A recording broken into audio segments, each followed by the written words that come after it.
আসসালামু আলাইকুম। আমার ছেলে এই প্রথমই স্কুলে ভর্তি হলো।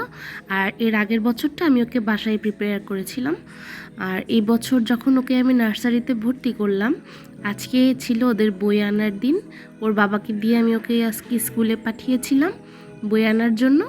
তাই ও যখন বই নিয়ে আসছে বাড়িতে, এরপর আমি বইগুলোকে খুলে মেলে দেখলাম যে কি আছে না আছে বা বইগুলিতে কি পড়া আছে। তার বইগুলি নাকি ভীষণই ভালো লেগেছে, আমাকে বাসায় এসে বলল।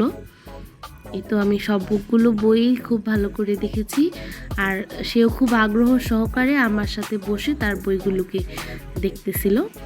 এই যেমনটা দেখতে পাচ্ছেন, সেও খুব তার স্কুলে প্রথম দিন যে তার কেমন লাগলো, কি আসলে বিষয়, সেগুলো আমার সাথে শেয়ার করছে।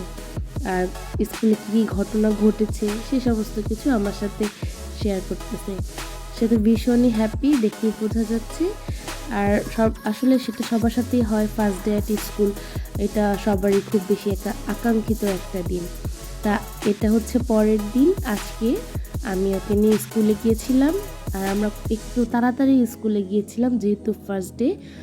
আমি যখন গিয়েছি বাচ্চাকে নিয়ে, তখন দেখলাম স্কুলে কেউ আসেনি, শুধুমাত্র স্কুলে কয়েকটা ম্যাডামই শুধু এসেছিল, এসে দরজাগুলো খুলে পরিষ্কার পরিচ্ছন্ন করছে।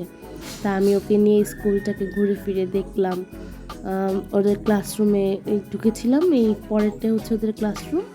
ব্যাগটা রেখে এরপরে আমি বাসায় এসে আবার চাটা খেয়ে আবার স্কুলে গিয়েছি। এই তো আমার ছেলে পড়াশোনা করছে, ভালো লাগলে পাশে থাকে।